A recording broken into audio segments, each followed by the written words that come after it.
Welcome to the Rhapsody of Reality's audio daily scripture reading channel. Today is 12th of May. The readings for today are John chapter 6 verses 1 to 24 from the New Testament, and 2 Samuel chapters 23 and 24 from the Old Testament. Listen now to today's reading. New Testament reading. John 6 chapter 1 to 24. After these things Jesus went over the Sea of Galilee, which is the Sea of Tiberias. Then a great multitude followed him, because they saw his signs which he performed on those who were diseased. And Jesus went up on the mountain, and there he sat with his disciples. Now the Passover, a feast of the Jews, was near. Then Jesus lifted up his eyes, and seeing a great multitude coming toward him, he said to Philip, "Where shall we buy bread, that these may eat?" But this he said to test him, for he himself knew what he would do. Philip answered him, 200 denarii worth of bread is not sufficient for them, that every one of them may have a little. One of his disciples, Andrew, Simon Peter's brother, said to him, "There is a lad here who has 5 barley loaves and 2 small fish, but what are they among so many?" Then Jesus said, "Make the people sit down."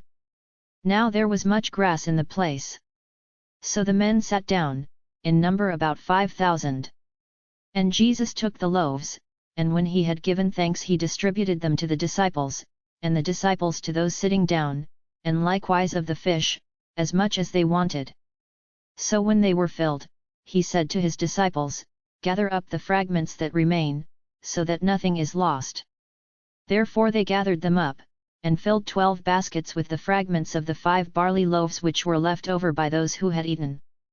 Then those men, when they had seen the sign that Jesus did, said, "This is truly the prophet who is to come into the world." Therefore when Jesus perceived that they were about to come and take him by force to make him king, he departed again to the mountain by himself alone.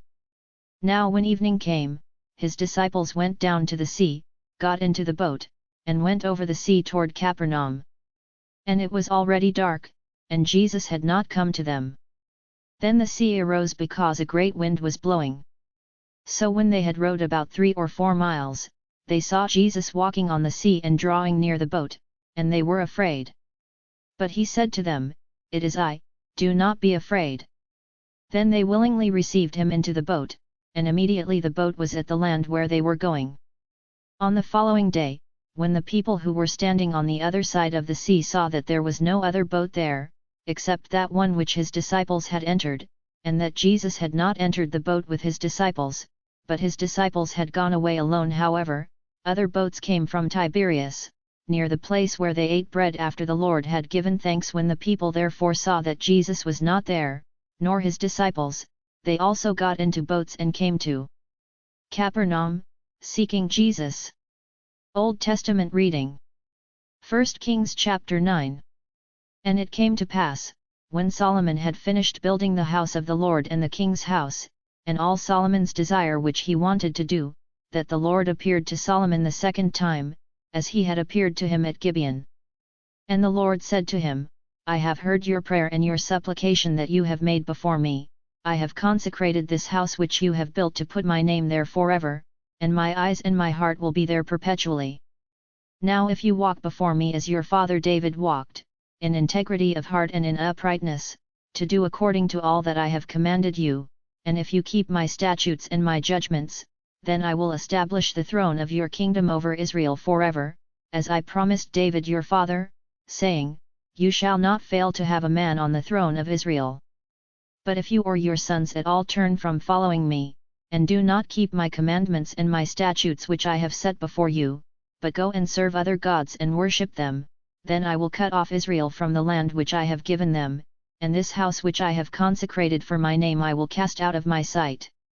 Israel will be a proverb and a byword among all peoples. And as for this house, which is exalted, everyone who passes by it will be astonished and will hiss, and say, Why has the Lord done thus to this land and to this house? Then they will answer, because they forsook the Lord their God, who brought their fathers out of the land of Egypt, and have embraced other gods, and worshipped them and served them, therefore the Lord has brought all this calamity on them. Now it happened at the end of 20 years, when Solomon had built the 2 houses, the house of the Lord and the king's house, Hiram the king of Tyre had supplied Solomon with cedar and cypress and gold, as much as he desired, that King Solomon then gave Hiram 20 cities in the land of Galilee. Then Hiram went from Tyre to see the cities which Solomon had given him, but they did not please him. So he said, "What kind of cities are these which you have given me, my brother?" And he called them the land of Kabul, as they are to this day. Then Hiram sent the king 120 talents of gold. And this is the reason for the labor force which King Solomon raised, to build the house of the Lord, his own house, the Millo, the wall of Jerusalem, Hazor, Megiddo, and Gezer. Pharaoh king of Egypt had gone up and taken Gezer and burned it with fire, had killed the Canaanites who dwelt in the city, and had given it as a dowry to his daughter, Solomon's wife. And Solomon built Gezer, Lower Beth-horon, Baalath, and Tadmor in the wilderness, in the land of Judah, all the storage cities that Solomon had, cities for his chariots and cities for his cavalry, and whatever Solomon desired to build in Jerusalem, in Lebanon, and in all the land of his dominion.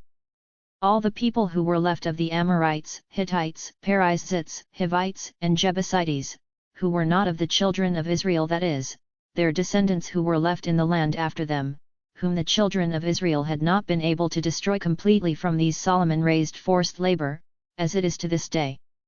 But of the children of Israel Solomon made no forced laborers, because they were men of war and his servants, his officers, his captains, commanders of his chariots, and his cavalry. Others were chiefs of the officials who were over Solomon's work, 550, who ruled over the people who did the work. But Pharaoh's daughter came up from the city of David to her house which Solomon had built for her. Then he built the Millo. Now 3 times a year Solomon offered burnt offerings and peace offerings on the altar which he had built for the Lord, and he burned incense with them on the altar that was before the Lord. So he finished the temple. King Solomon also built a fleet of ships at Ezion-Geber, which is near Elath on the shore of the Red Sea, in the land of Edom. Then Hiram sent his servants with the fleet, seamen who knew the sea, to work with the servants of Solomon. And they went to Ophir, and acquired 420 talents of gold from there, and brought it to King Solomon. Thank you for taking time to listen to this Bible reading. Kindly ensure you subscribe if you are yet to. See you again tomorrow. God bless you.